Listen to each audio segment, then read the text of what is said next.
السلام عليكم ورحمة الله وبركاته. بسم الله الرحمن الرحيم. Awas, jangan sembrono menuduh kafir pada seorang muslim. Di zaman sekarang ini, sering kita amati dengan mudahnya seseorang atau segolongan tersulut oleh perbedaan, makin diperparah oleh perbedaan pandangan politik. Perbedaan politik membuat sebagian dari kita gampang mencap kafir mereka yang tidak sepaham. Gejala mengkafirkan atau takfiri seperti ini mengingatkan kita pada sejarah kelam Islam pasca meninggalnya sahabat Utsman bin Affan yang memunculkan gesekan antara yang pro Sayyidina Ali bin Abi Thalib dengan yang pro terhadap sahabat Muawiyah. Dalam sejarah disebutkan bahwa saat itu terdapat orang-orang yang rela membuat hadits palsu guna mendukung gerakan politiknya. Ada yang dengan mudahnya menyebut halal darahnya bagi mereka-mereka yang tidak sepaham dengan gerakannya. Hingga kemudian kita tahu sendiri bahwa pada akhirnya Sayyidina Ali bin Abi Thalib meninggal saat melaksanakan sholat subuh karena ditusuk dari belakang oleh lawan politiknya. Nauzubillah.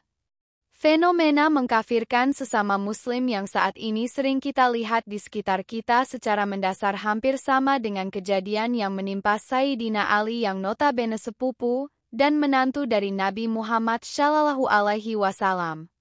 Hanya karena perbedaan dalam pandangan fikih yang furu'iyah ditambah dengan perbedaan pandangan dan sikap politik, sebagian kita dengan mudah mencap yang lain telah kafir, menuduh mereka munafik, dan mengatakan mereka dengan julukan-julukan lain yang merendahkan martabatnya. Memvonis kafir atau takfir secara sembarangan merupakan perbuatan yang dilarang dalam Islam. Rasulullah Shallallahu Alaihi Wasallam sendiri berulang kali memperingatkan umatnya agar tidak serampangan menuduh kafir terhadap sesama.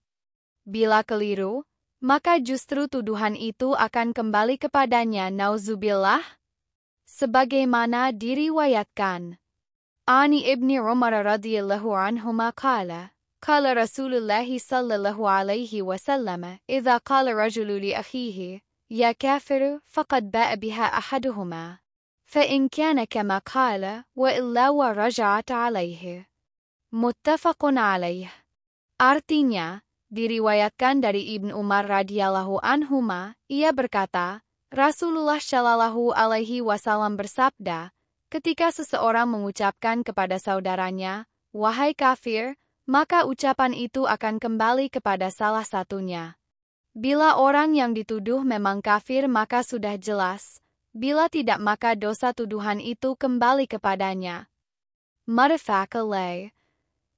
Hal ini selaras dengan hadits Nabi Muhammad Shallallahu Alaihi Wasallam.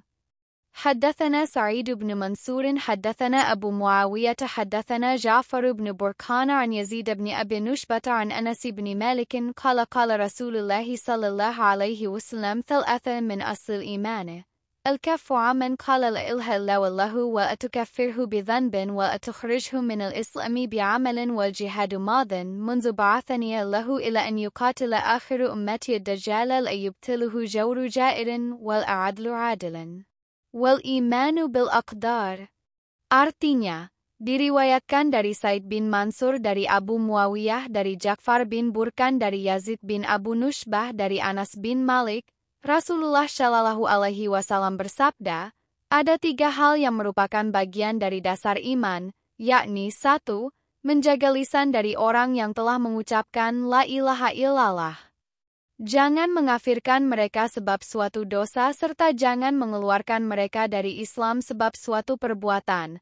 2. Jihad yang tetap berlaku sejak Allah mengutusku hingga akhir dari umatku membunuh Dajjal. Keberlakuan itu tidak akan gugur sebab kekejaman orang yang jahat dan tidak juga sebab keadilan orang yang adil. 3. Dan iman dengan hadar Allah. Hadits riwayat Abu Dawud dan Al-Baihaqi. Dalam riwayat lain lebih tegas Rasulullah Shallallahu Alaihi Wasallam bersabda, وَمَنْ رَمَى مُؤْمِنًا بِكُفْرٍ فَهُوَ كَقَتْلِهِ. Muttafaqun alaih. Artinya, Dan siapa saja yang menuduh kufur seorang mukmin maka ia seperti membunuhnya. Muttafaq alaih. Rasulullah Shallallahu Alaihi Wasallam sangat menyesalkan vonis kafir serampangan sebagaimana terjadi pada masa hidupnya.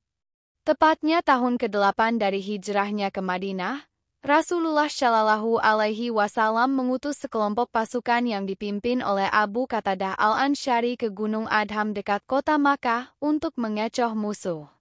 Di sana kemudian mereka bertemu Amir bin al-Atbat yang segera mengucapkan salam kepada mereka. Di luar dugaan, salah seorang prajurit bernama Muhalim bin Jutsamah justru membunuhnya karena menganggapnya tidak beriman. Akhirnya peristiwa itu pun sampai kepada Rasulullah Shallallahu Alaihi Wasallam dan turunlah ayat 94 surat An-Nisa. Ya ayyuhalladzina amanu idza darabtum fi sabilillahi fatabayyanuu wa la taqulu liman alqa ilaikumus salama lasta mu'minan. تبتغون عرض الحياة الدنيا فعندله مغانم كثيرة كذلك كنتم من قبل فمن الله عليكم فتبينوا إن الله كان بما تعملون خبيرا.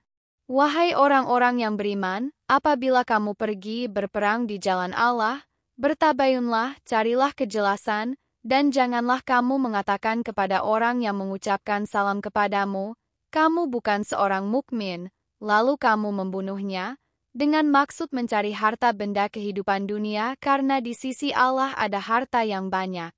Demikianlah keadaan kamu dahulu, lalu Allah menganugerahkan nikmatnya kepadamu, maka telitilah. Sesungguhnya Allah Maha mengetahui apa yang kamu kerjakan. Quran Surat An-Nisa ayat 94. Di kemudian hari Muhalim menghadap kepada Rasulullah Shallallahu Alaihi Wasallam agar dimintakan ampunan kepada Allah Ta'ala atas perbuatannya. Namun bagaimana responnya? Bukan hanya menolak karena menyesalkan kesalahan Muhalim yang serampangan memvonis kafir terhadap bin al-Atbat bahkan sampai membunuhnya, Rasulullah Shallallahu Alaihi Wasallam justru tegas bersabda, Allah tidak akan mengampunimu. Muhalim beranjak pergi penuh penyesalan dan menangis sejadi-jadinya. 7 hari kemudian ia meninggal dan ketika akan dikuburkan bumi enggan menerimanya. Karena bingung, orang-orang menghadap Rasulullah untuk meminta petunjuk. Lalu beliau bersabda, Innal arda taqbalu man huwa syarrun min sahibikum, walakinna laha arada an yarizakum min hurmatikum. Artinya, sungguh bumi menerima orang yang lebih buruk dari teman kalian itu, namun Allah berkehendak menasehati kalian atas kemuliaan kalian. Ismail bin Katsir ad-Damasyki, Tafsir al-Qur'an Karim, Giza Musasa Kurthaba, 1421H/2, Setakan Pertamad, Mustafa as-Sayyid Muhammad DKK Juz 4, halaman 216-18. Dari kisah ini dapat diambil pelajaran dalam kondisi konflik pun serampangan mengafirkan orang sangat disesalkan oleh Rasulullah Shallallahu Alaihi Wasallam karena merupakan perbuatan dosa, sangat berbahaya dan dapat menelan korban orang tidak berdosa. Apalagi dalam kondisi aman sebagaimana sekarang. Karenanya, para ulama Ahlus Sunnah wal Jamaah sangat berhati-hati dalam menilai kekufuran seseorang, sebisa mungkin dihindari meskipun sekilas tampak tanda kekufuran padanya. Bahkan kesalahan tidak memvonis kafir 1000 orang lebih ringan daripada kesalahan memvonis kafir kepada 1 orang.